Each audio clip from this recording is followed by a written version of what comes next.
A few months ago this year, I reviewed J.J. Abrams' reboot of Star Trek. Now, let's talk about its sequel. Here's my review of Star Trek Into Darkness. This is Big D's Entertainment Rankings and Reviews.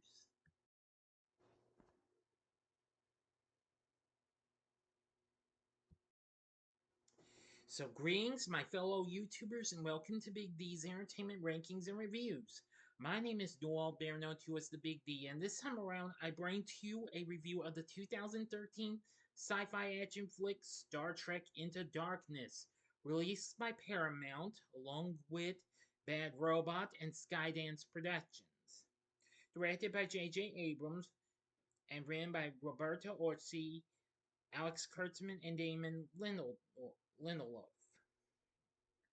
This is a sequel to the 2009 Star Trek reboot and 12th overall installment. It features most of the cast from the first film to return, including Chris Pine, Zachary Quinto, Simon Pegg, Karl Urban, Zoe Saldana, John Cho, Anton Yelchin, Bruce Greenwood, and special appearance by Leonard Nimoy. Benedict Cumberbatch, Alice Eve, and Peter Weller are new to this. This would also be Nimoy's last film appearance before his death 2 years after this.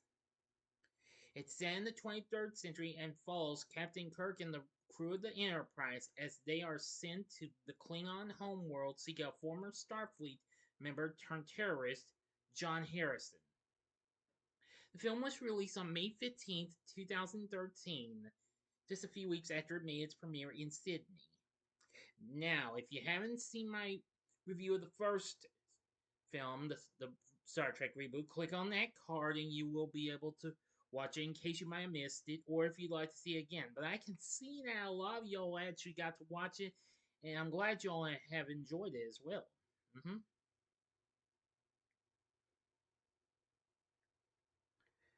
Okay, let's get started. In 2259, Captain James T. Kirk is removed from command of the starship USS Enterprise for violating the Prime Directive by revealing the ship to the primitive inhabitants of the planet Nibiru in order to save them and Spock from a cataclysmic volcanic eruption. Admiral Christopher Pike is reinstated as commanding officer with Kirk demoted to first officer. Spock is transferred to another ship. Shortly after, Starfleet officer Thomas Harewood, sent by Commander John Harrison, bombs a Section 31 installation in London.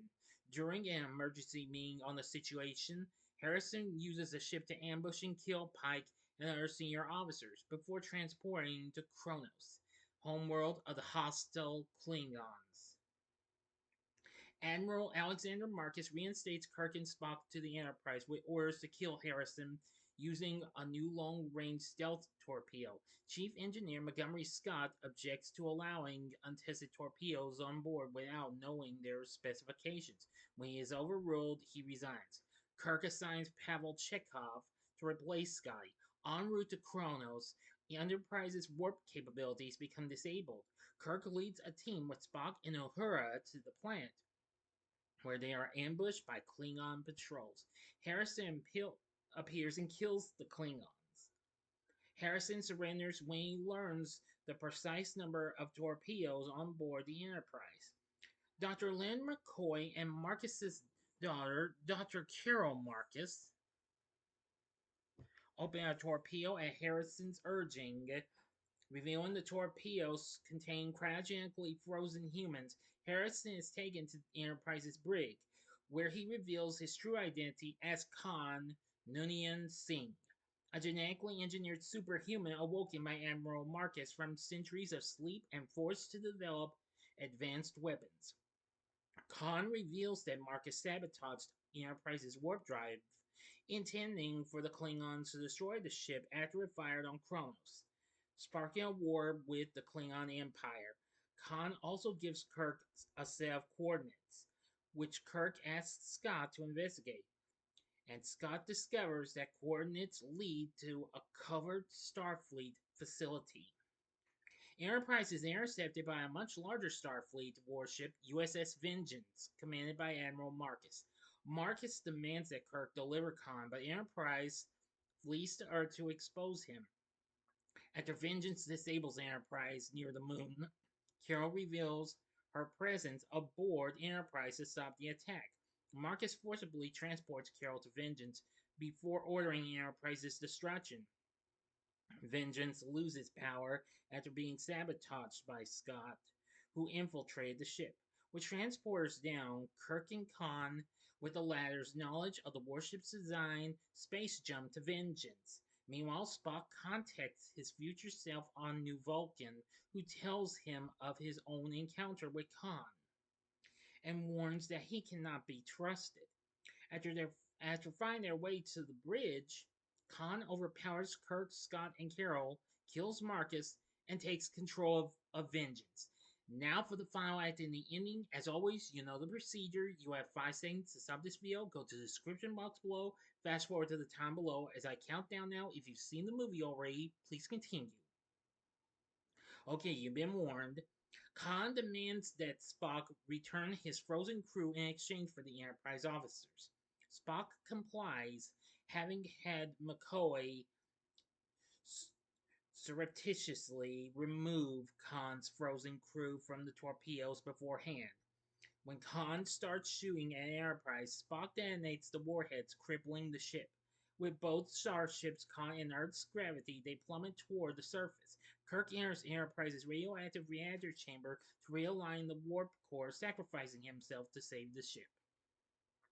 Khan crashes Vengeance into San Francisco in an attempt to destroy Starfleet headquarters, while McCoy discovers that Khan's blood has regenerative properties that may save Kirk. A vengeful Spock pursues Khan through the sea, and the two engage in hand-to-hand combat. As Spock prepares to kill Khan, Uhura beams down and stops him, revealing that he is their only chance to save Kirk.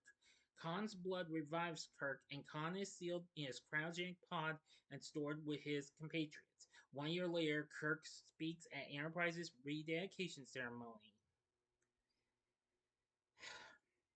And the Enterprise crew embarks on a 5-year exploratory mission. End of story.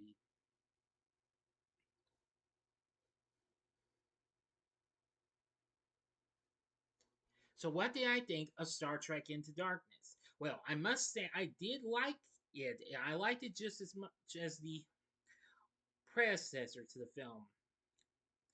This film became such a big hit like its predecessor and has gone on to become the highest grossing entry in the Star Trek franchise to this day, making it 467 million worldwide against its 185 to 190 million dollar budget. Anyway, I think it was just so incredible and it had some of the coolest effects and action sequences just like what we got with the last film. Rotten Tomatoes has this at a score of 84, saying, visually spectacular and suitably action-packed, this film is a rock-solid installment in the venerable sci-fi franchise, even if it's not as fresh as its predecessor. Well, that's true. Metacritic has it at a score of 72, and CinemaScore gave it a grade of an A. Critics called it a rousing adventure and a riveting action adventure in space. Anyway, yep.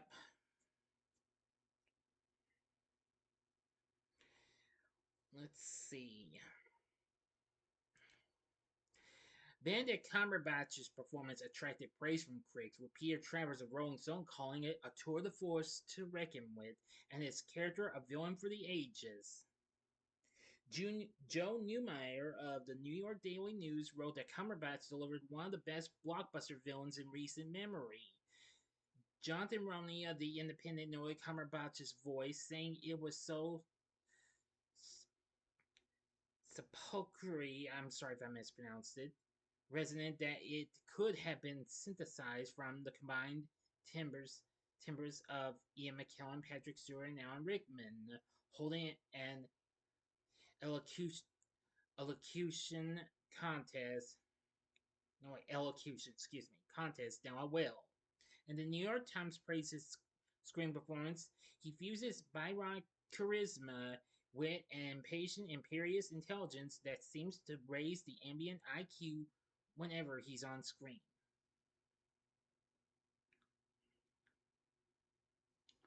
However, not all reviews were positive. The Independent said the film would underwhelm even the Trekkies, but that's understandable.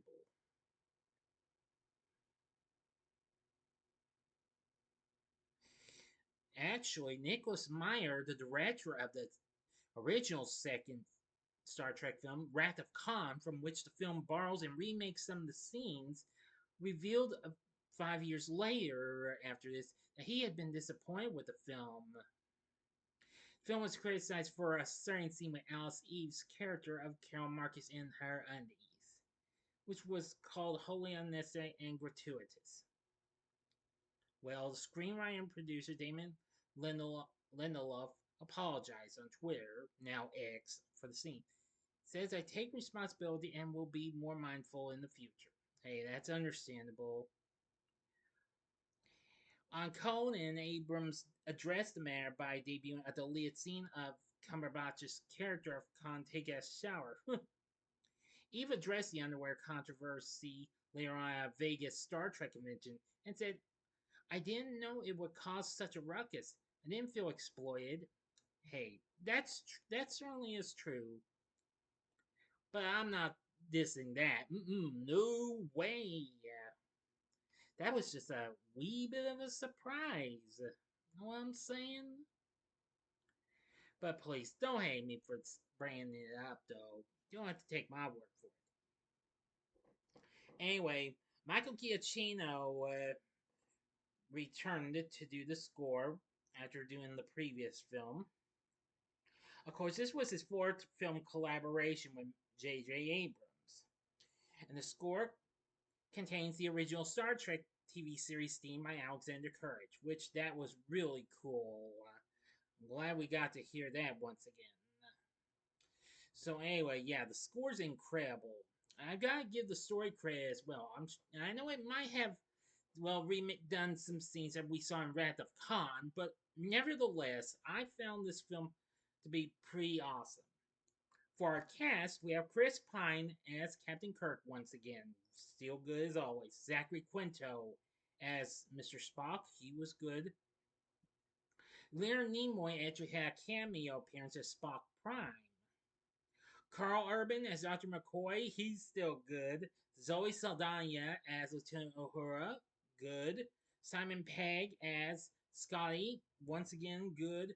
John Cho as Lieutenant Sulu, good.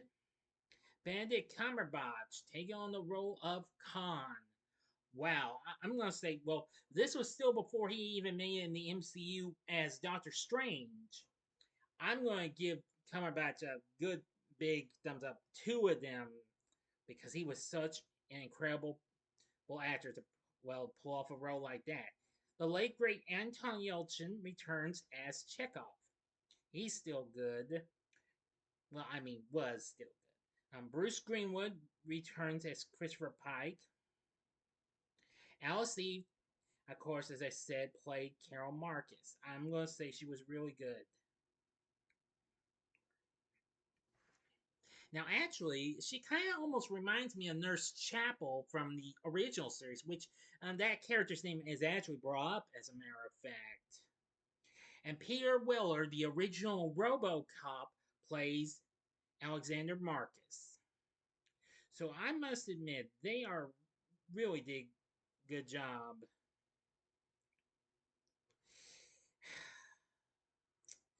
So anyway, I'm just gonna say I like the performances from the cast. So overall, Star Trek Into Darkness, good sequel. The characters are good, old and new. Plus, cool action sequences, effects, and what have you. I think this is an exceptionally good Star Trek film. Would I think it's the best of the three? Perhaps, but I'll have to revisit Beyond though next time in the next video. Okay. But with everything said, would I recommend Star Trek Into Darkness? I'd say hell yeah, go for it. I'd also recommend this if you're a big die-hard Star Trek fan, or should I say a Trekkie. If you've seen Star Trek Into Darkness, please let me know what you thought about the film in the comments section below. If you like this video, consider clicking the like button, subscribe, and be a part of the Big D Nation. Continue to help support my channel, make it grow, and make the views grow. Tell all your friends about my channel. I haven't getting to know me, and well, this could help my channel grow more. And next time, I'll be bringing to you a review of a film I was just talking about, Star Trek Beyond.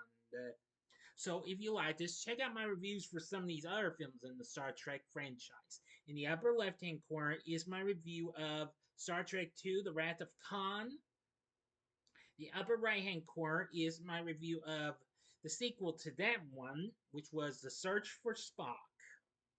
Or you can go to the bottom left-hand corner and see my recent review of Star Trek First Contact, the second film to feature the Next Generation TV cast.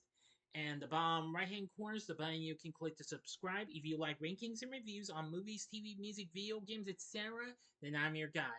Thank you for watching. Until next time, I'm the Big D saying, see ya.